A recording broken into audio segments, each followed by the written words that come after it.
Hi, my name is Kent Rader. I'm a professional speaker and comedian helping people learn and experience how laughter matters in reducing stress. Being a former CPA as well as a hospital CFO, people often ask me, how do you go from accounting to comedy? Well, I'll tell you, it's easy if you're a bad accountant.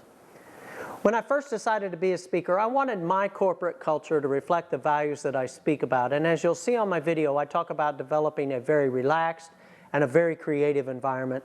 So I decided I would always follow the fashion advice of Gilda Radner. Gilda said her fashion sense was based on what didn't itch. So I decided I'd always wear running pants, t-shirts, and running shoes because it's comfortable for me. A friend of mine, though, recently asked me, aren't you afraid of not looking professional? Well, it got me thinking, you know, Bernard Madoff, that guy, he looked professional. Those guys that took down Enron, those guys looked professional. I think it's more important that we be professional. The two comments I get most frequently from meeting planners are, I'm easy to work with and I deliver a quality keynote. Because you guys have more important things to worry about than a speaker being a prima donna. So if you're looking for an entertaining quality keynote, I'm your guy. If you just need someone who looks professional, I hear with good behavior, those Enron guys will be out in 3 to 5 years. Thank you for watching my video, and always remember the words of Gilda Radner, who said, laughter matters. When my kids were young, Twyla was a stay-at-home mom, and one night I came home from work. She met me at the back door, and she goes, unless you want this house to be a murder scene come morning.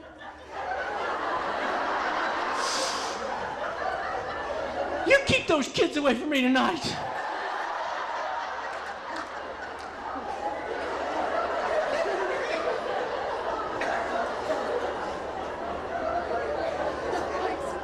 I did have the good sense not to ask what's for supper. Because it's pretty obvious I'm going to have to cook supper. So when the kids got dressed to go to Pizza Hut, some of your husbands have cooked, I see. Maggie, who is 3, is wearing her Easter dress, which is this light blue dress with white lace that she called the Purple Daz. Nobody knows why. My son, who is 5, is wearing Superman pajamas with cowboy boots and a pair of Superman underwear on the outside.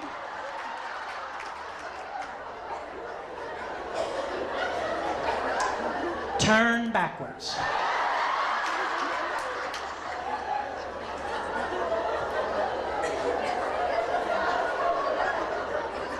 I'm thinking they look okay. Now, the minute we ordered the pizza, Maggie goes, Daddy, I've got a potty, right? I hate taking 2 toddlers to a public restroom, right? Because you have to hold your daughter over the toilet so she doesn't catch anything. Every one of you knows about hovering. Don't act like you don't.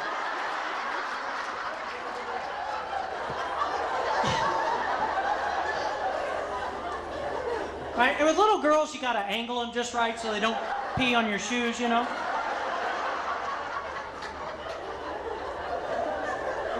At the same time, you have to watch the boy, making sure he doesn't touch anything, getting his hands germy.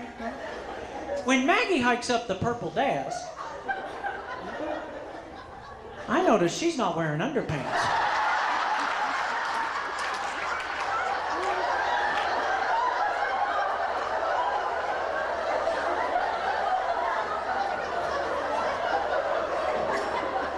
Something I hope she's outgrown now that she's in college. And I don't want to hear a peep out of this table, all right? So I'm thinking if somebody sees this, they're going to think I'm a pervert, right? So I turned to the boy.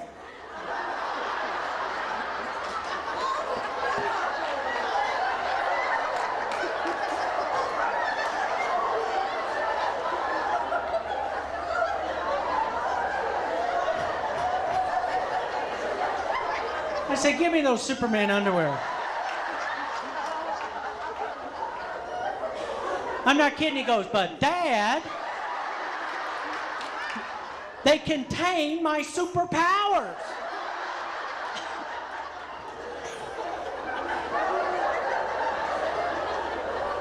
Like an idiot, I go, so do mine, but mine are too big for her.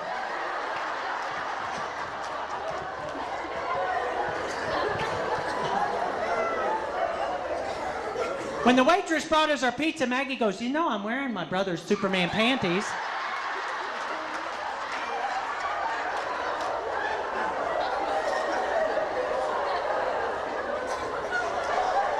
Because Daddy's panties are too big for me.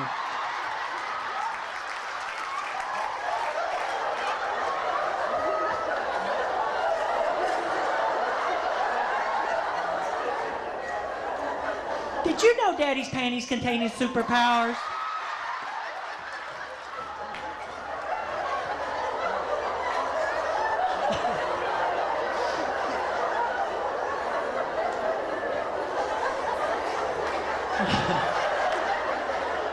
Took us 6 weeks to get him out of foster care, but anyway. If you learn nothing else from me, begin to recognize you are the architect of your stress. And your stress comes from your thoughts. And your thoughts about situations that you find stressful are no more important than your thoughts about any other situation. They're simply thoughts. Simply thoughts. The other thing Richard Carlson points out is that just because you have thoughts about a situation doesn't mean your thoughts are based in reality. They're simply thoughts. Just because you have thoughts about a situation doesn't mean your thoughts are based in reality. They're simply thoughts. I got to tell you guys, I don't think there is such a thing as a normal relationship out there. Right? For two people to stay together for a long period of time, you two just have to figure out how you're going to do it. Right? Take, for example, I am completely ignorant when it comes to home repairs. Right? I don't know how to do anything around the house. I don't want to know how to do anything around the house. Plus, I have no motivation because my wife, Twyla, can do anything. Plumbing, carpentry work. I came home 2 weeks ago, she had rewired every outlet in the kitchen. I mean, she's like Bob Vila without a beard. But when Twyla does a project, my responsibilities are to cook, stop asking stupid questions, and to go to the hardware store to buy supplies. Because I don't know if you people notice this, but the guys who work at the hardware store treat every man walking in there like he knows what he's talking about, and every woman walking in there like she doesn't. Right? Talk about not having thoughts based in reality. I have no idea what I'm talking about. Twyla sends me to the store to buy staples for her staple gun. I've got this number. I get down to Lowe's. There are 40,000 staples down at Lowe's. Not one of them number M5613. So I bought a new staple gun that had staples in it.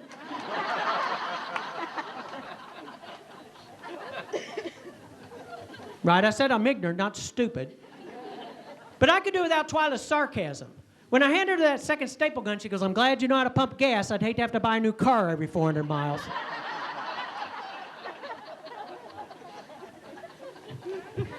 She sends me to the store to buy lumber. The entire drive down there, I'm rehearsing. I need 5 number 1 2x4s, 8 feet long. 5 number 1 2x. Walk in, find the lumber guy, and I go, hey, son, I need 5 number 1 2x4s, 8 feet long. I nailed it. No pun intended, right? He goes, oak or pine?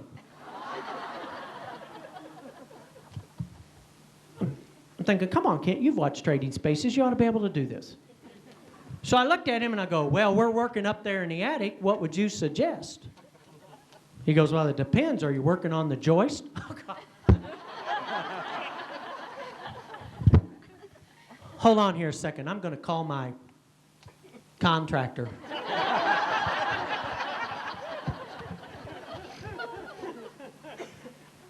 Yeah, honey? You want oak or pine? How's the lumber boy's asking? Pine. Oh, hey, when the buzzer goes off, take the meatloaf out of the oven.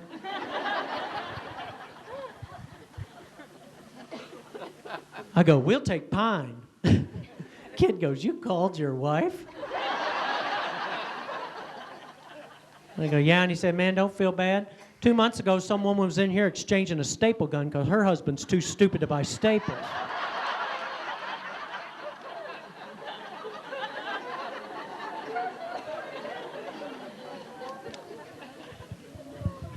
Yeah, that makes me feel better. If you learn nothing else from me, begin to recognize that you are the architect of your stress. And your stress comes from your thoughts. And your thoughts about situations that you find stressful are no more important than your thoughts about any other situation. They're simply thoughts. They're simply thoughts. Also, remember that just because you have thoughts about situation doesn't mean your thoughts are based in reality. They're simply thoughts. They're simply thoughts. It's a simple solution, but some have actually been known to reduce stress by laughing. Well, there you go. Pressing deadlines and ringing telephones can make any workplace stressful, like around here. That's right. It's crazy sometimes. And Kent Rader told healthcare employees today that humor can help. Marilyn Barnett's in the newsroom now with more. Yeah, Marilyn, can this work for any working environment? Well, Kent Rader says it can work anywhere, even in the home. The U.S. Department of Labor puts healthcare employees and educators as one of the most top stressful occupations. So that's why he's going around telling these employees that all they need to do is find a reason to laugh. It's been a while since some of these faces were able to laugh, especially during work hours. It was really funny, uplifting. I'm still laughing from earlier today. And it's the laughter that can help reduce stress in the workplace. Vicki works at Good Samaritan Hospital and says these healthcare employees really can use Kent Rader's solution to relieve stress.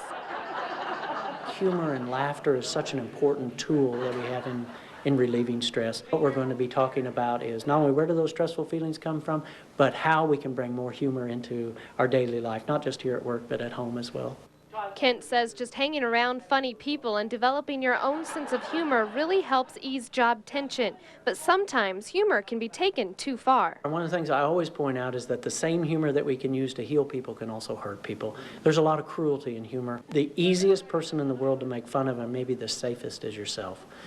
But after walking away from today's presentation, employees like Vicki now know the value of laughter. Just the laughter, and just you need to have humor. If you can't laugh at not only yourself but at other people, you can't reduce that stress. You just need to laugh.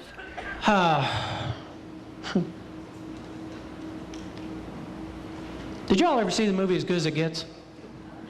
Melvin Udall, the obsessive compulsive? Twyla and I went to see the movie As Good as It Gets, and she laughed and she laughed and she laughed because she said that wasn't Jack Nicholson up there on the screen, that was Kent Rader. I just don't see it. Yes, I do clean my hands more than the average person, but I believe that says more about the average person than me. But I love this hand sanitizer because I can't wash my hands as much as I travel. I can't wash my hands as often as I want to. So I have one of these bottles in every bag I travel with. But have you ever read the ingredients? It's 60% alcohol and 40% water, which according to my mother were the same ingredients as my dad on New Year's Eve. Weirdest part about being a comedian is that when people find out what you do for a living, they always ask the same thing. Why don't you say something funny? It's gotten so annoying I've gone to telling people I'm a Chippendale dancer.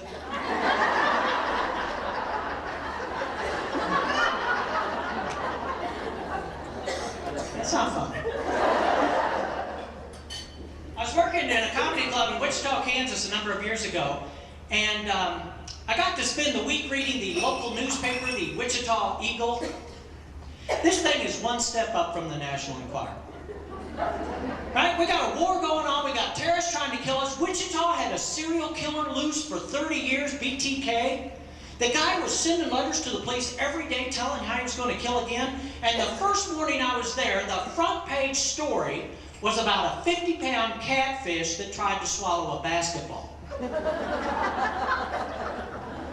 And the story said that this fish has become somewhat of a celebrity. I guess there's a picture on the internet of this fish with this basketball caught in its mouth. And the story said that the lady who took the picture had become the catfish's spokesperson. Because, and I quote, the fish can't talk. Thinking, of course it can't talk. It's got a basketball caught in its mouth. 3 years ago, I'm on an 11-day trip when they catch this BTK killer. The guy's name is Dennis Rader. Every airport, every restaurant, every hotel, when they saw my credit card, they go, Rader.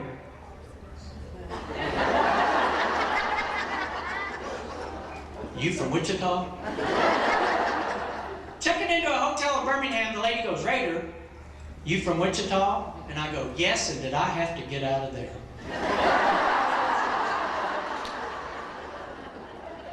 In fact, is there a Walmart handy? Because I need to buy rope, duct tape, and a knife. They arrested me faster than Michael Jackson at a Chuck E. Cheese. And I don't care if you don't like that joke, that's my favorite joke of the day. Well, God decided to punish me for this, so I caught the stomach flu while I'm in Birmingham, right? The next day on a flight to St. Louis, I got fever, I got chills, I'm nauseous. I'm thinking I'm going to die right here on this plane, and thanks to rigor mortis, my body will permanently be in a full, upright, and locked position. In the middle of the night in my hotel room, I get up to go to the bathroom, I pass out. And when I passed out, I hit my head on something in the room. When I came to, I've got blood trickling down into my face. So I pull myself into bed, call 911. Now, when 2 paramedics and a sheriff deputy find a bloody body in a hotel room registered with the same name as a serial killer, well, Lucy, you got some explaining to do, right? This paramedic goes, Rader, you from Wichita? When I told him I was from Oklahoma, I'm not kidding, the sheriff deputy goes, isn't Wichita in Oklahoma?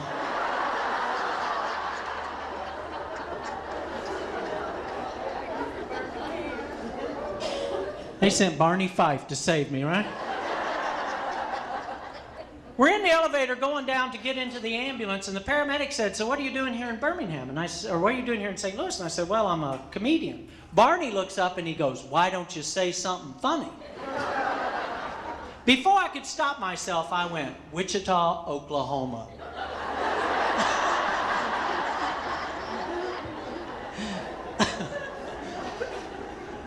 They get me to the hospital, they hook me up to an IV, they give me a popsicle, and they're going to put staples in the back of my head to close this wound. But before they do, the nurse has to shave the hair off the back of my head. And she must have been using like a potato peeler. Right? Because it was just scraping this hair off the back of my head. Finally, I stopped and I go, could we stop saying that hurts? She goes, I don't doubt it. I haven't shaved my legs all winter.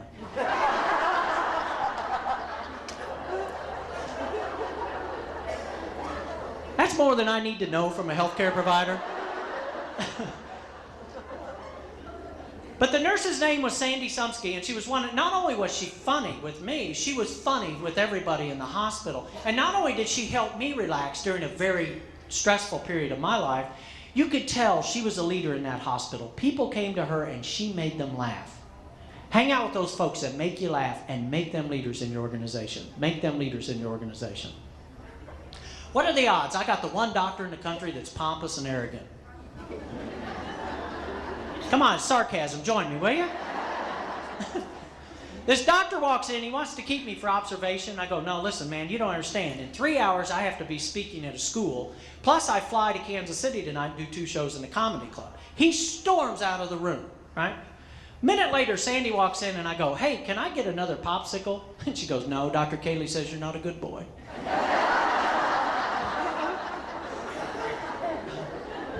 But they have like this industrial strength stapler in the ER, and it's like, it's like bam, bam, bam in the back of my head, right? After like the 3rd staple, I go, can we stop for a second? That hurts. She goes, yeah, we need to reload. But when she found out what I do for a living, she goes, my sister is going to be so jealous knowing I worked on a Chippendale dancer.